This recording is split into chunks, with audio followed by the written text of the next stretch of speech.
voudrais vous inviter à suivre avec moi le chemin de cet art des impatients. Et je dirais, l'horizon de ces réflexions, si on peut parler comme ça, oui, on peut parler comme ça, c'est vraiment de poser la question de l'humain dans le monde que nous habitons. L'humain dans l'autre, l'humain dans nous, et l'humain comme ouverture à la rencontre. Et c'est également le deuxième point de cet horizon, c'est également l'idée qu'une traversée de l'art des impatients ne nous laisse pas intacts. Alors c'est là-dessus que je voudrais un peu réfléchir avec vous. Alors c'est magnifique que cette présentation ait lieu dans la galerie des impatients. C'est-à-dire que nous sommes, on ne les voit pas, mais en tout cas vous les sentez autour de vous, nous sommes entourés d'images, de dessins, que nous pouvons regarder avec admiration, avec empathie, avec sympathie, avec un léger sens critique, en disant oui c'est pas mal, mais, avec toutes sortes d'attitudes différentes. Et on pourrait dire en fait que pour regarder ces dessins, ces peintures des impatients, on peut prendre un regard du dehors ou un regard du dedans des œuvres. Mais alors on peut se demander, qu'est-ce que ça veut dire de regarder les œuvres du dedans ou du dehors? Alors pour essayer d'approfondir cette question-là, je vais prendre deux points de départ. Un point de départ, ce sera le travail des impatients et ce qu'ils en disent.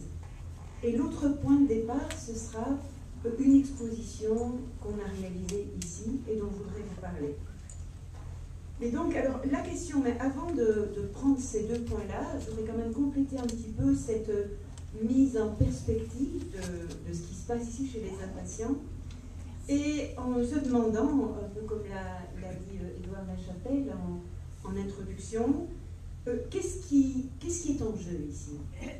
Est-ce que c'est une question d'art ou est-ce que c'est une question de santé mentale? Ou encore, un troisième niveau, est-ce que ce qui est en jeu, c'est cette part en nous, en chacun de nous, qui nous est étrangère? Alors, le contexte de ces œuvres, c'est vraiment la question de la santé mentale. Et je voudrais quand même vous faire part de certaines choses qui sont dégagées d'une recherche, parce qu'on ne se rend pas toujours compte de ce que ça veut dire, là, de souffrir, d'avoir des problèmes de santé mentale.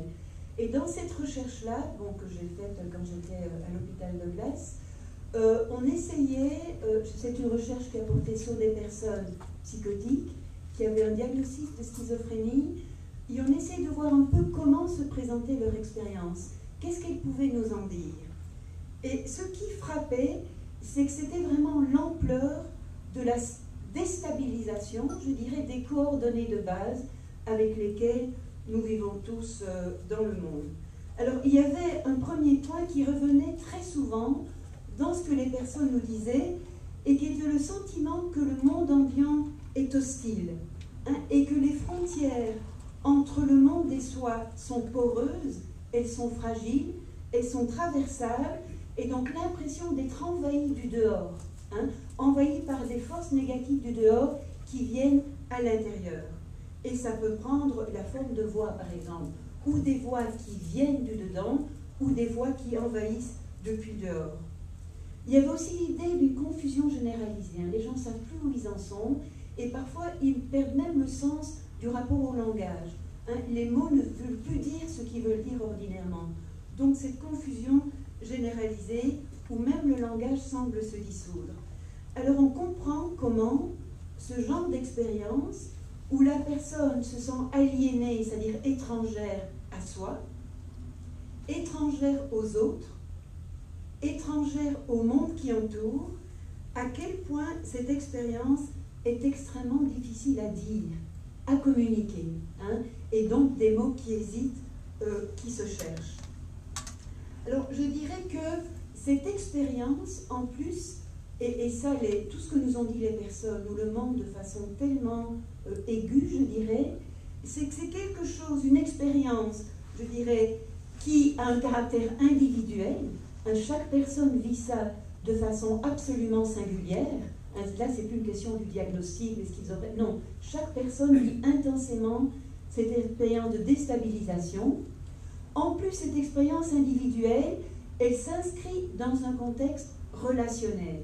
C'est-à-dire que le rapport aux autres, le regard que les autres ont sur nous, a une influence très importante sur la manière dont s'élabore cette expérience intérieure.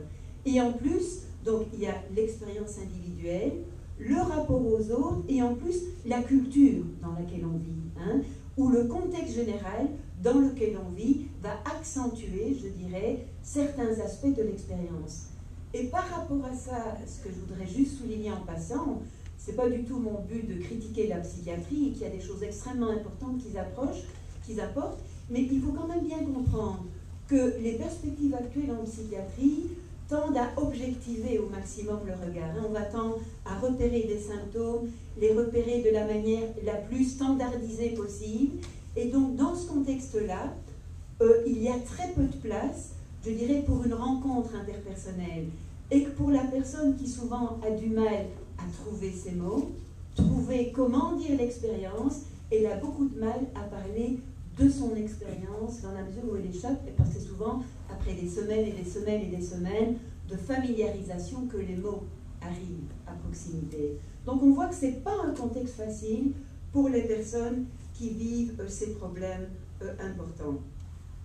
Alors on voit comment, en fait, une autre façon d'approcher, je dirais, ce caractère extrêmement difficile de l'expérience, c'est, je dirais, la notion de trauma. Là, c'est la première expérience. Là.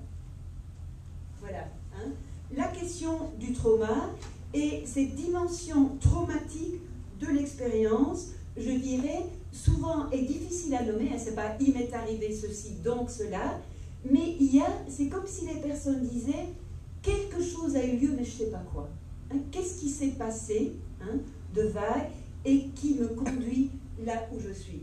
Alors, cette chose qui s'est passée, mais qui demeure extrêmement vague, ambiguë, je dirais, beaucoup des impatients l'expriment dans leurs dessins.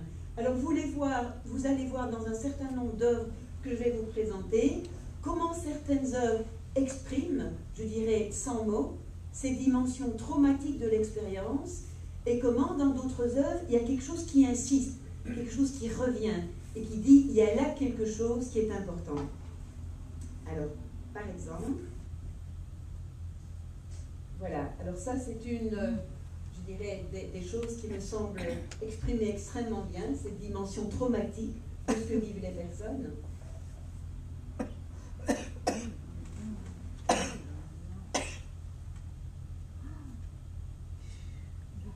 Alors ça, c'est quelque chose qui insiste.